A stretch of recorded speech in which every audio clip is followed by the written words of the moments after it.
Good afternoon. My name is Martin Nisser. I'm a PhD candidate at MIT, and on behalf of my co-authors, I'll be talking about a study on Brave Behind Bars, a web programming course for incarcerated people designed to foster self-efficacy and digital literacy.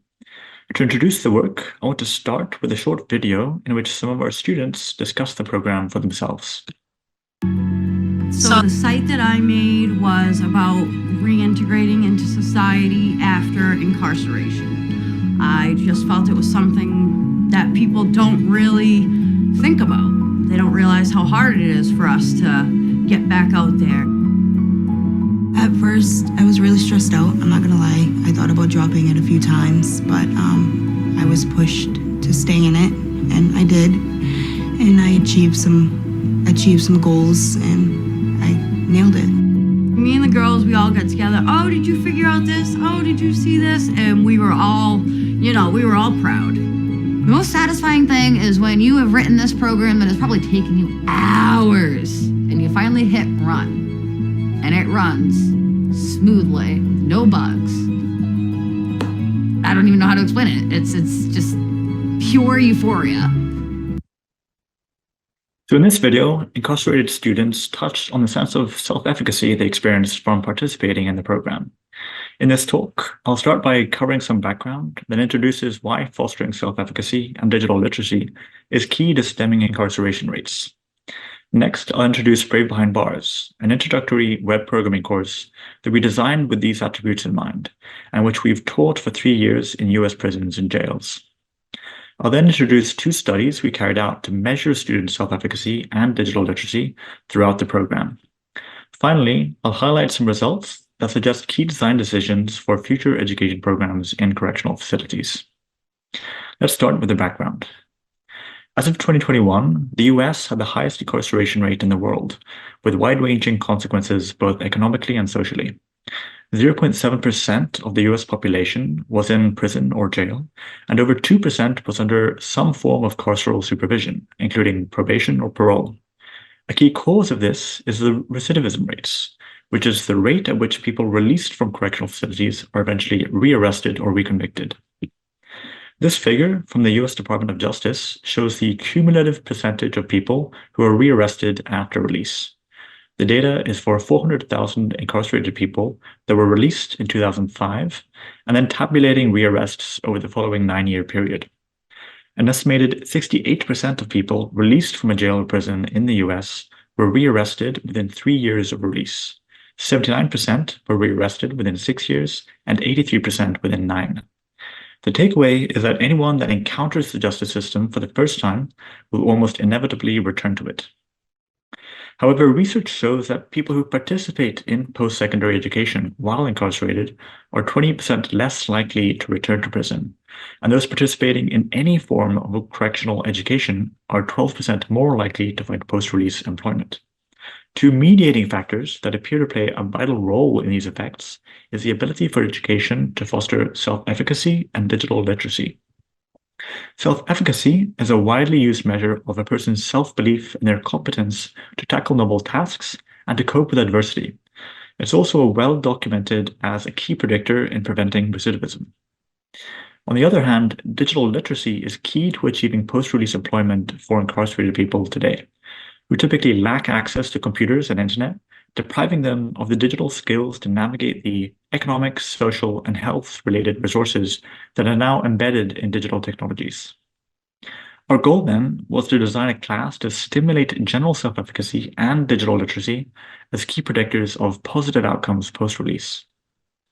To do this, we designed an introductory web design class for incarcerated people called Brave Behind Bars. The program is run synchronously and virtually for 12 weeks, meeting twice weekly for class and once weekly for office hours. Each class is 2 hours long, consisting of a 30-minute lecture followed by 90 minutes spent in breakout rooms, where one teaching assistant, or TA, works with 2 to 4 students on the challenges they face that day. TAs were recruited mainly from our university's computer science departments, but we also invited formerly incarcerated graduates of our program to TA, whose input helped align our program's teaching to the current students' needs. On average, we recruited 1 TA for every 2.8 students. The program has no prerequisites, so combining these low student-teacher ratios with breakout rooms and project-based coursework allows us to tailor instruction to students' needs.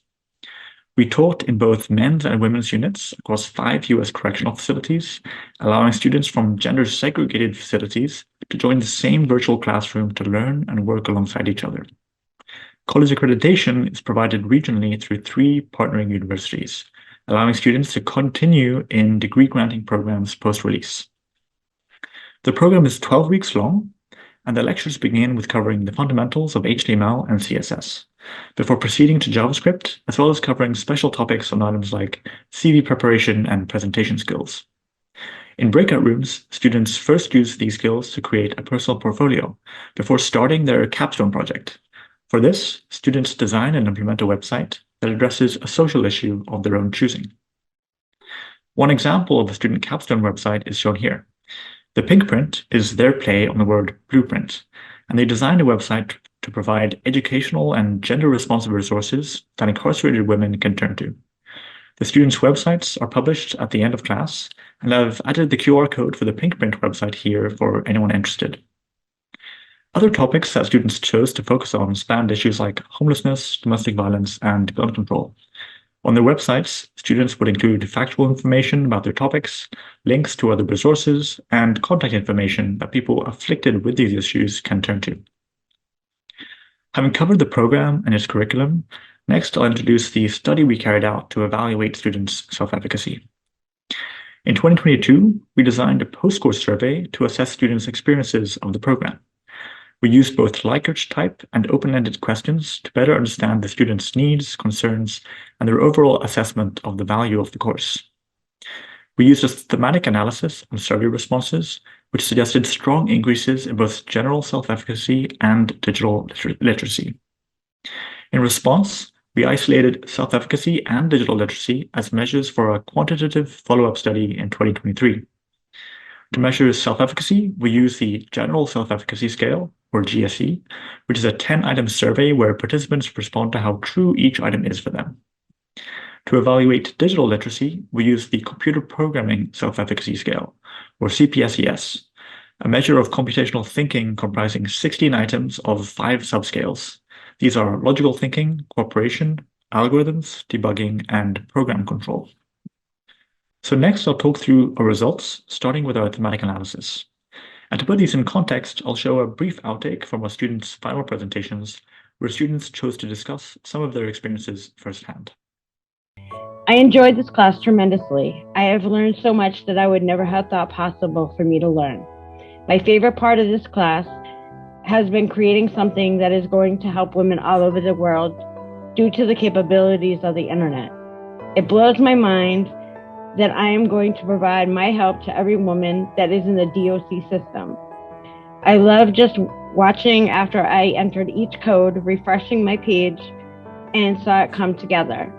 That was amazing and built up my confidence as well.